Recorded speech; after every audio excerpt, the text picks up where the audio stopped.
The night my parents decided to divide what they called the family legacy, I finally understood where I stood in their lives. We were sitting around the same dining table where I had spent my entire childhood trying to prove I mattered. My older brother sat comfortably, scrolling through his phone, relaxed and confident, like someone who already knew the ending of the story. My mother looked at him with pride. My father cleared his throat. "Your brother will take over the family business," he said calmly. There was no surprise on my brother's face, no gratitude either, just acceptance, as if it had always belonged to him. Then my father turned to me. "And you," he said, barely meeting my eyes, "will get the old shed behind the warehouse."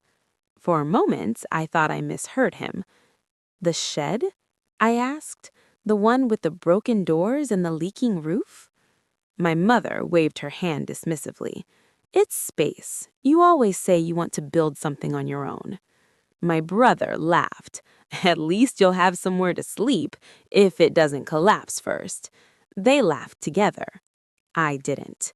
I had worked for that business for nearly 10 years, long hours, missed holidays, back-breaking work, while my brother partied, failed college twice, and still somehow remained the golden child. I stood up, slowly. "Don't worry," I said quietly. "I'll make something out of it." My brother smirked. "Sure you will." I left without looking back. The shed was a mess. Cracked concrete, rusted shelves, a roof that barely held together. Most people would have seen trash. I saw potential. I knew the business inside out. Every inefficiency, every outdated system, every mistake my father refused to fix because that's how we've always done it. I took a risk. I drained my savings, took a small loan, fixed the roof, reinforced the walls, installed modern tracking systems. Then I reached out to small online sellers who were tired of being overcharged by big warehouses. Within 3 months, the shed became a small fulfillment center. Within 6 months, I had steady contracts. Within a year, I had employees. And within 2 years, I was earning more than my father ever had. That's when the calls started. First, my mother. "We're so proud of you," she said sweetly, like nothing had ever happened. "We always believed in you." I ended the call. Then my brother showed up in person. He walked through my facility in an expensive jacket, clearly uncomfortable around people who actually respected me. "Listen," he said, lowering his voice. "Dad's business isn't doing well. Competition is tough.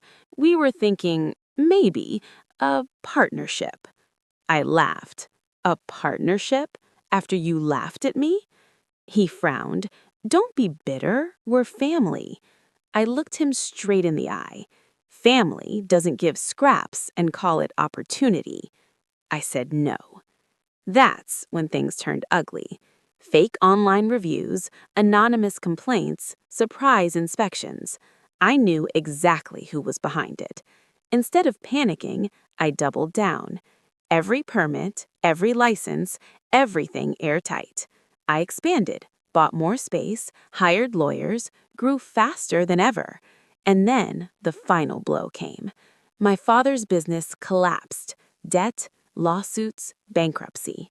The warehouse was listed for auction, and I bought it. The day my parents came to see me again, they looked smaller, older, desperate. "We have nowhere to go," my mother whispered. I looked at the warehouse, the same place where I once begged for approval. "I'll help," I said calmly. Their faces filled with relief. "You can stay, but I own it, and you'll pay rent." My father's voice shook. "You'd charge us?" I smiled softly. "No, I teach you what ownership really feels like." They signed. As they walked away, I realized something I had never understood before. They didn't break me. They built me.